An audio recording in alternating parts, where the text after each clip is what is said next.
Alright, physics peeps, we are going to create a graph today. So to do so, we are going to go ahead and open the graphical GW app. And when you open it up, you're going to see I've got a bunch of old graphs and experiments. So I'm going to go ahead and create a new one by clicking New Experiment, that big plus button. And we're always going to use manual entry, so that's the last option down there. You can connect devices, but obviously we're not going to do that much this year. So I'm going to hit manual entry. And I can see on the left there is a data set where I can put all of my data, and then on the right is a graph where the data will appear. So we're going to go ahead and I'm just going to make up some data and then put it into the table. And if I one-click on the table, you'll see I just get that copy. So I have to double-click it, bam, bam, and now I can go ahead and put in some data. So I'm just going to make some stuff up. I'm going to put 2 enter, 3 enter, 4 enter, 5 enter, 6 enter, 7 enter, 8 enter, 9 enter. Sure, why don't we go 10 and 11. Okay, so great, there is my data. Obviously this graph is not complete. We got a lot of things we still need to do even though we have the data shown up. So let's start by using one of our graph rules and putting in a legend for the variables on both the x and y axes. So you can see next to the x in the data table there are these 3 buttons there. So I'm going to select those 3 buttons. And up come a couple of options, so I'm going to go ahead and select column options. And here's where I can change the name and the unit. So I'm going to change that x, and I'm going to say that was some time data, and the units were seconds. I'm going to go ahead and type that in and hit done. And when I do that, it changes not only the data in the data table, but also on the graph, which is kind of convenient. And then I can do the same thing for the y by selecting those 3 buttons next to the y. And I'll go ahead and change that, and I'll call that velocity data. Why not? And my units for velocity are going to be meters per second. So now I see velocity meters per second on both the data table and the graph, which is great. Okay. Now every now and then someone will make the mistake and they'll hit the 3 buttons next to the data set. And they'll go ahead and do that, and then they'll say, okay, fine, I'll add a new data set. And all of a sudden all your data disappears in the graph. Don't worry, it's not gone, it's just not visible. If you select where it says velocity on the graph, you will see that there are 2 data sets available to you, just like you see in the table, but you're only showing data set 2, which is not where you put your data. So I'm going to select the velocity from data set 1, deselect the velocity from data set 2, and voila, my data is back. I didn't have to redo everything. I cannot delete this second data set. It's just going to stay there and it's going to stay empty. Okay. Now you also notice that your graph got a lot smaller because your table got a lot bigger, and maybe you don't like seeing that little graph. You can change your view by selecting on this box that has 3 boxes in it, and I'm going to change that to 1 graph. Now I just see my graph. If I ever need to get back to the table, I can do that, or go back to the graph and table, but I want to stay with my 1 graph view here. Okay. The next rule I need to worry about is I need a title on this graph. So down in the lower left corner there is a little green graph with 3 buttons. I'm going to select that and hit graph options.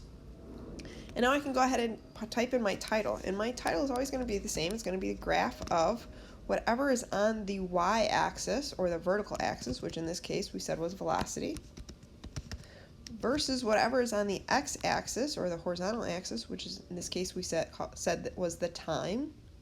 And then I'm going to put by my name, by Mrs. Van Hoy. I want to make sure I put my name in the title because that's how I know that I did it and not somebody else. So go ahead and do that, and then if you go back to Graph Tools, you can just select off and you will see, voila, there is your title. Okay.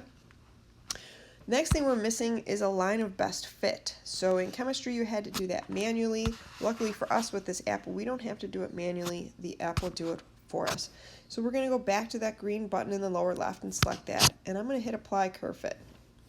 And boom, it defaults to a linear fit, which in some cases is fine, but in other cases I might want something else.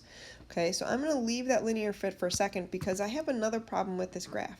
The problem I have with it is that I can't see the origin, and in order to know the best fit that I want to have for my data, I need to be able to see the origin. So I need to rescale this graph. So I'm going to use a 2-finger pinch, and I'm going to put both fingers on the screen. I know you can't see my fingers, and I'm going to go ahead and I'm going to pull my fingers towards each other in a vertical line until I can see that x-axis. Then I'm going to do the same thing horizontally in a 2-finger pinch until I can see the y-axis. And boom, there we go. Now I can see my origin. That's going to help me out when I want to choose my fit. So I'm going to go ahead and get rid of this linear fit. And I'm going to do another fit. Apply curve fit. And here where it says linear in the lower left, I'm going to select that and I'm going to say, you know what? I know the simplest fit possible is proportional. So I'm going to change that to proportional. Now I can see this is not a great proportional fit. This proportional fit is not great because I've got a root mean square error over here on the right of 0.426. It's not bad, but I think I can do a little bit better. So I'm going to go ahead and I'm going to change that curve fit to linear. Okay.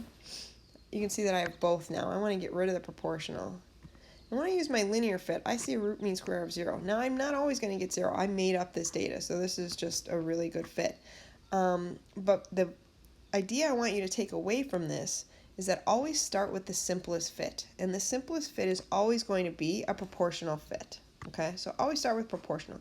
If that looks bad, then try linear. Okay, if linear doesn't work, then you have some other options that we'll talk about soon, like a power fit or an inverse fit. But you want to kind of start with proportional and see where that gets you.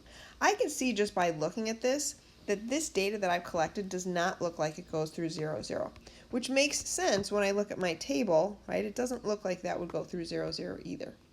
So I'm okay using a linear fit here, but make sure linear is really what you want and it's not proportional. Okay, so let's go ahead and we'll switch this back to linear, and there's my fit. Okay, that's pretty much it for my graph. What you want to do now is you just want to take a screenshot by pressing the 2 buttons on your iPad, and you can go ahead and put that into your lab. But you're not done with that. There's one more thing I want to make sure you always do, and I want you to press this little arrow up on the upper left. Okay, and you see that right now the name of this graph is just experiment 2. It automatically saves in this app. It doesn't always save in other apps. But experiment 2, I'm not going to know what that is in a month when if I want to look back at this. So I'm going to go ahead and click where it says experiment, and I'm going to put position versus time for my rolling ball lab. I don't type very well. Rolling ball lab. And then I can click off, and there it will save. Okay. And then the way this works is it always shows the most recent data up next to that new experiment. Okay.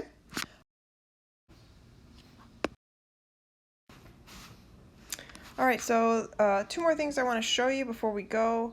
When we're looking at our graph here, sometimes the scaling will look weird. So if I kind of mess it up on purpose here by using my 2-finger pinch, obviously this would not be a good view for my data.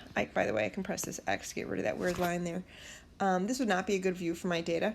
So I want to go ahead and do an auto scale, and I can do that by double tapping on the screen. So tap, tap.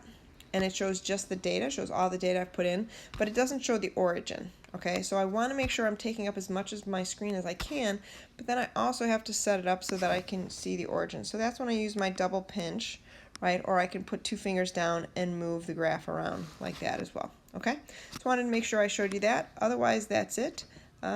Take care and have fun graphing.